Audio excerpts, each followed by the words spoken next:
Hey, what's going on, everybody? My name is Vance, and in today's video, we're going to talk about the impacts of fast fashion. What is the true cost of when you put it on? So, fashion, drip, style, swag, however you say it, the way we style ourselves is an expression of art. It is something that is so individual, we often lose sight of the profound collective impact that the industry has. What we put on our bodies says something, whether in message or in fabric, and now more than ever, it's important to get an understanding of what that something is. Again, my name is Vance, this is Sustainability by Vance, and before we get into the video explaining the true cost of what it means when you put it on, I want to give a shout out to the setting of this episode.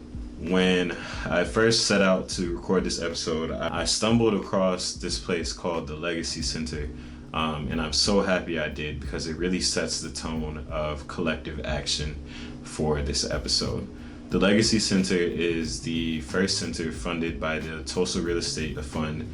It is the first 100% Black-owned Tier 2 real estate crowdfund in Atlanta. Basically, over 14,000 individuals came together to create this co-working space with the goals of enhancing lives and your community values. I was really personally touched because when you walk in, you can tell that time and consideration went into telling the stories of Black America, the true rich culture of Black America across the walls. And it was just empowering to see that our history hadn't been lost and there was a safe space for us to come and work on the things that many of our forefathers wanted for us to be able to, have autonomy and to be able to have empowerment and enrich our community. So I have to give a shout out to them. I definitely encourage you to check them out for a variety of needs. And I want to thank you for being here.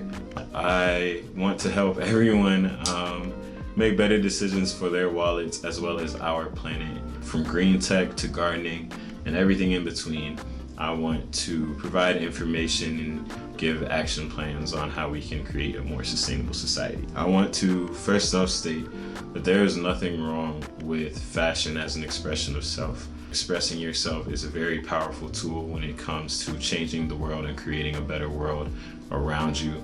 Now, when we're talking about the fashion industry, we do have to be real and acknowledge the ways that the fashion industry negatively impacts the earth. One click of a button triggers the process of sourcing, production, distribution, and eventually a waste cycle that consumes up to 20% of the world's water annually and contributes to over 10% of the world's carbon emissions.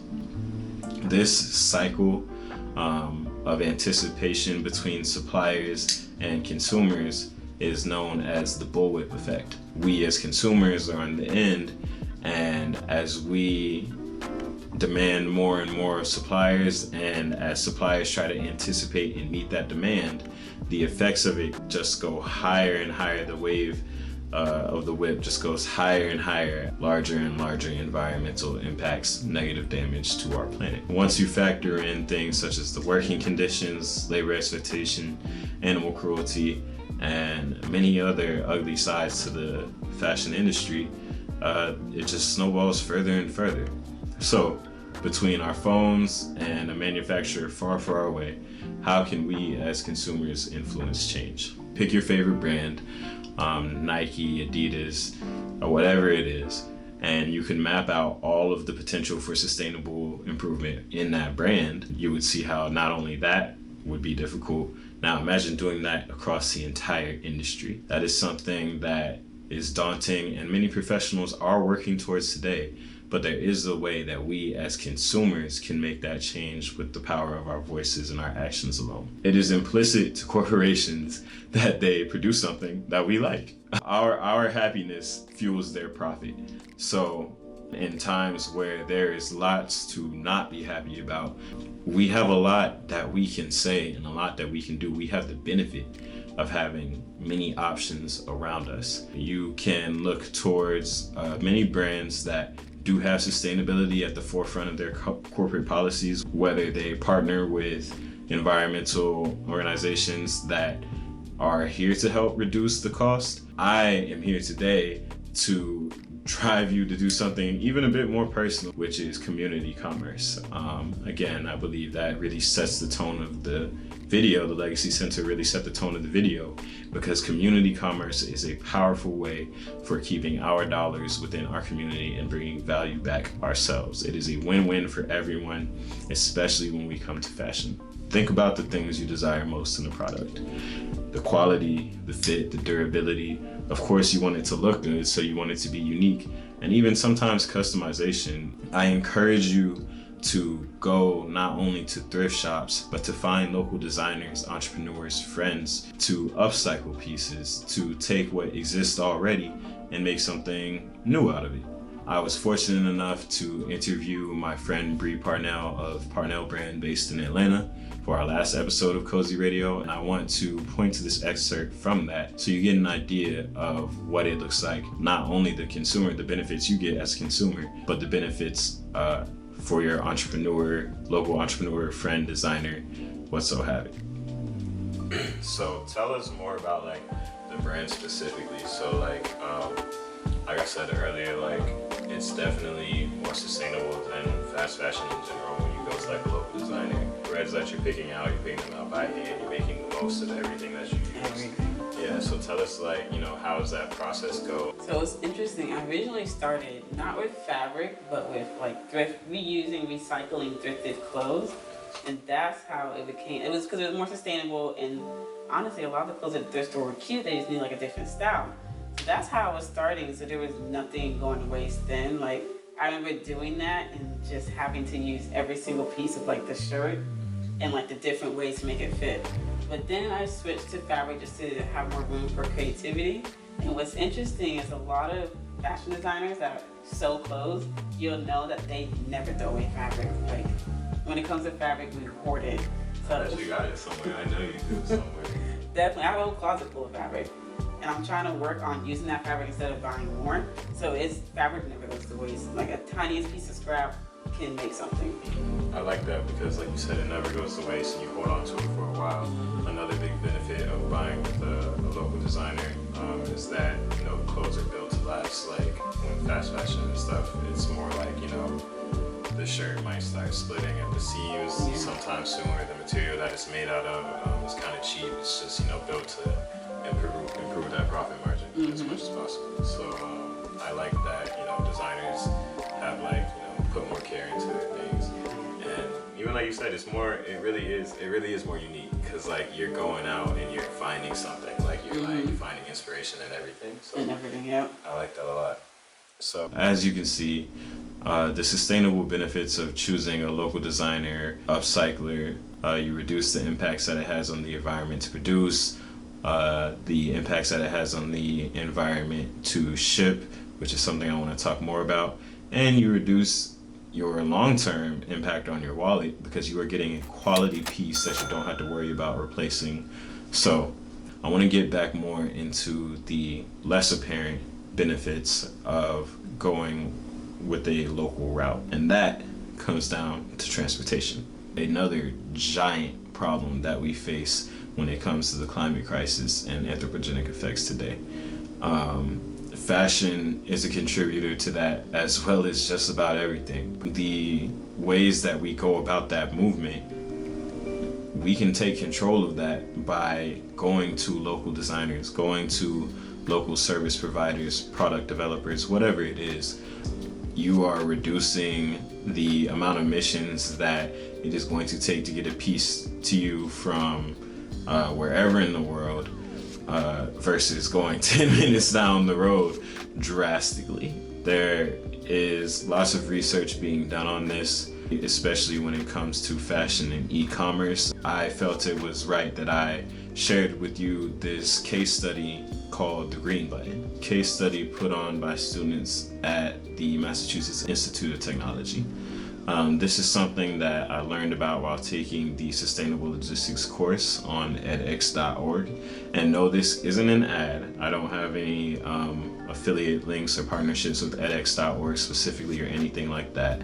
But I was very excited to take this course. It was something that a mentor of mine put me on to.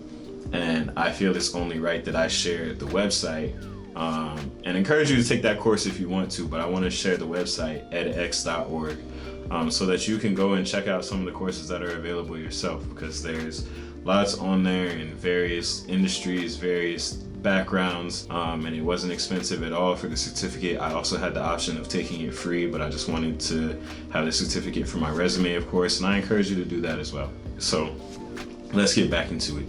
The green button, a case study put on by students at MIT, is the perfect example of something that is pushed for heavily in sustainability, which is transparency. From initial sourcing, all the way to shipment to your door. It is something that we are hoping brings about a tremendous shift within the consumer thought process. So, what does the case study really consist of? 1,000 respondents were surveyed by students at MIT to answer the questions of: what is the most effective way to provide transparent and reliable shipping data? How does knowledge of environmental impact of fast shipping incentivize patients? And what are the demographics of those who are willing to wait? Basically, they wanted to find out whether or not people actually cared about emissions and the environmental impact of shipping versus I want my products now. So imagine this: you're online and you're about to check out, your cart is full of your items, and you go to calculate shipping. Instead of paying more for something faster, you're paying less for something that is delivered slower.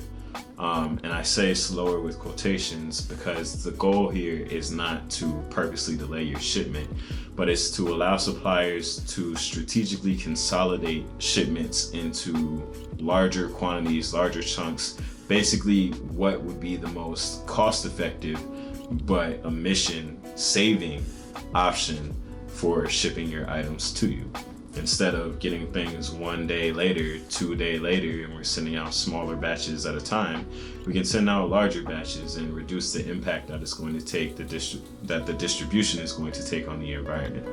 So the idea here is that you go to checkout and you would see the amount of credits that you would get back to your shipping costs versus the option that you picked of waiting 2 extra days, 3 extra days, whatever. Research showed that of the 49% of people who were just willing to wait outright, that number increased to 65% when introduced to that economic incentive, that credit back. Further from that, when introduced to the environmental incentive of knowing, oh, I'm saving this much CO2 by waiting until later, that number jumped to 93%. It was very clear to say that there were people who were willing to wait for the sake of the greater good. I think it's very interesting, this case study, because while we are still some ways away from this, it is not impossible nor an unlikely innovation to come about. Technology to do this is rapidly advancing, and once we are able to provide this data securely to consumers, still in accordance with corporations' CSR policies, could do a world's worth of good across not just fashion, but any industry within e-commerce. Just something that is being studied as an option. And again, I'm really grateful not only to the students at MIT for putting a case study like this together, but for the professors for putting a course together in which I was able to learn a lot about what sustainable supply chain has in hand. Again, I encourage you all to check out edx.org. Go get a certificate, go learn something. Become more competitive, become more dangerous in today's society. We need people who are thinking with more of a sustainable edge. Okay, again, thank you. And before we wrap up this video, I want to go and give you guys an excerpt on the power that conscious consumerism has, not just on our wallets and our communities, but also for our friends and for our individuals, and how by supporting these people, you're increasing the value of your own community. You're creating an opportunity for someone to develop a spark, which we're hoping is going to be more sustainable. I'm all about sustainable entrepreneurship. Entrepreneurship is definitely a viable tool in adjusting to climate change, the climate crisis, and I would love to dive more into that on a separate video. But for right now, I want to go back to our excerpt from Cozy Radio and just allow Bree to share a message of how support really helped her develop herself and develop her business. And I want to thank you all again for supporting this episode, supporting the message that I'm trying to share. Again, I really appreciate when you like and subscribe. I hope to encourage you all to find your own spark, find your own passion that you are willing to explore and really go all in on, and add a sustainable twist to it. It's really a ray of light in what we face moving forward. So again, my name is Vance. This is Sustainability by Vance, and I thank you guys for being here. I think the social and economic piece kind of comes into play because I love supporting Black-owned businesses, and I'm happy that you are doing your thing. So, what does it mean to you as a business owner, and especially as a Black-owned business owner? What does this mean to you, and what is that feeling that you get when you see someone wearing one of your pieces, or even complimenting you online? I think what it means to me is especially for a dark-skinned business owner, that support can be hard to get sometimes, and as a woman. But I think I just try and show people if I can do it, you can do it too. And I try and tell a lot of entrepreneurs even with other fashion designers, that's what I love about our niche is that we support each other. It's never a competition, because there's enough money in the world for all of us to be successful and be the top. And it's just I'm even in a group chat where we support each other, give each other advice. So it's always just kind of because honestly, people will say I inspire them, but it's always them that inspire me. So I'm wow, look at what they're doing. Yeah. So I just love hoping to convey that to other people too. Sometimes it's hard for people to see it themselves, but other people always see it. Because even when I talk to other entrepreneurs, I'm kind of sometimes I question why are you questioning yourself? There's no doubt you're amazing. But then I'll sit here and question my own work. So I think it's important to have that community, to have that support that supports you even when you don't feel like getting up. Okay. Yeah, I like that. I like that a lot.